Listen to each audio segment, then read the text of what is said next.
السلام عليكم، ازيكم حبايبي؟ عاملين ايه؟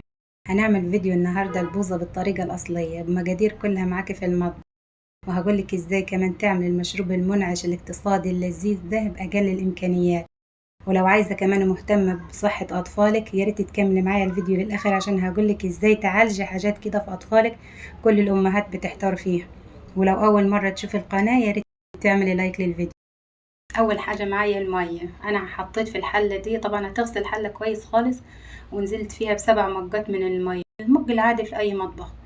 حطيت على 7 مجات من الميه 3 كوبايات من الدقيق، وطبعا لازم بالمج اللي في ايدي برضه هتعايري بيه الميه وهتعايري بيه الدقيق، ولازم طبعا الدقيق تكوني نخلاه ومنضفاه كويس. ترفع الحله بتاعتك على النار، ولازم النار تكون يعني متوسطه، لا هي عاليه ولا هي واطيه. بالمضرب يدوي، وتبدأ تضرب كويس خالص الدقيق بتاعنا بحيث ان هو ما يكونش فيه اي تكتلات، عشان لو فضل فيه اي تكتلات هيبوظ منك المشروب او البوظة بتاعتنا. فلازم ما تخليش فيه اي تكتلات خالص من الدقيق. ولما تلاقي كده العجينة بتاعتك تجلت على المضرب، هتشيل المضرب خالص وهتبدأ تحطي معلقة فيها في الحلة، سواء معلقة خشب او اي معلقة معاكي، هتبدأ تحطيها في الحلة وتبدأ تقلبي فيها. وحاولي طبعا انك انت تجيبي الجوانب كويس عشان كل العجينة بتاعتنا تتجانس مع بعضيها، عشان ما تكونش في حتة مستوية وحتة مش مستوية.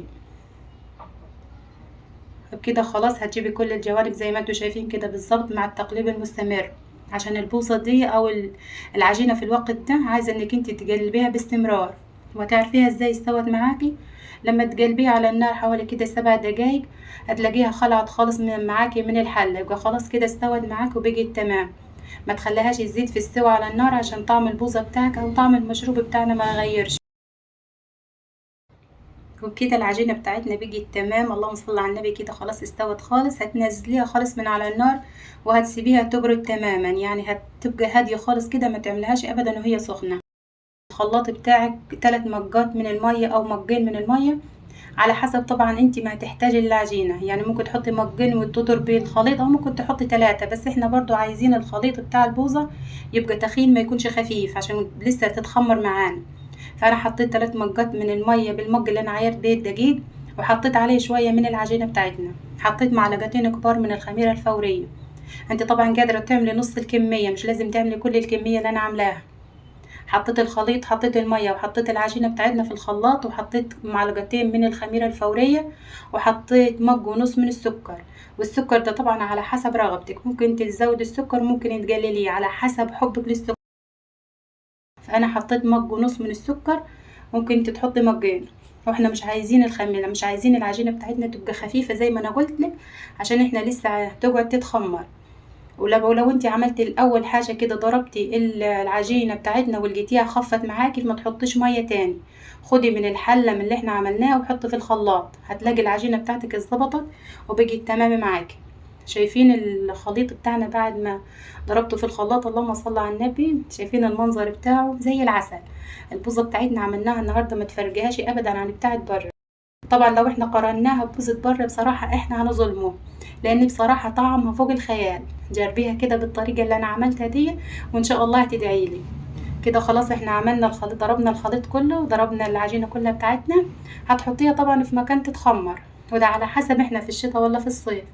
في الصيف طبعا مش هتاخد معاكي حاجة وهتلاقيها خمرت معاكي بسرعة، انما طبعا في الشتاء هتاخد وقت كبير.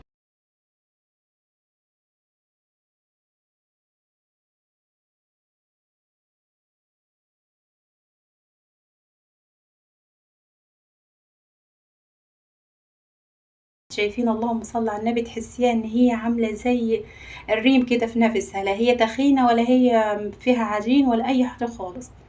بصوا يعني هي بتوصف نفسها، مش عايزاني اوصفها.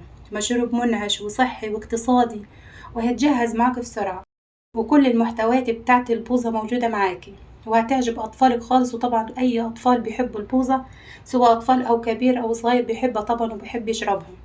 وعشان برضو أنا قلتلك في أول الفيديو إزاي تستفادي من البوظة لصحة أطفالك. البوظة دي مضاد حيوي أو قاتل للديدان بتاعت الأطفال، كمية أدوية كتيرة عشان تموت الديدان اللي في بطنها فما تموتش. البوظة دي مضاد حيوي للديدان بتاع الأطفال، يعني لو كل يوم الطفل شرب مج أو كوباية من البوظة دي ما شاء الله بطنه مش هيبقى فيها أي ديدان. وكمان بتعمل نضارة للوجه. بالنسبة احنا حاطين فيها الخميرة، وهي اصلا البوظة دي عبارة عن دواء. فجربوا البوظة ان شاء الله كده وهتعجبك. ولو عجبك الفيديو ما تنسليش بقى باللايك والاشتراك في القناة، ولو كنت مشتركة في القناة فعلي زر الجرس عشان يوصلك كل جديد من عندي في القناة.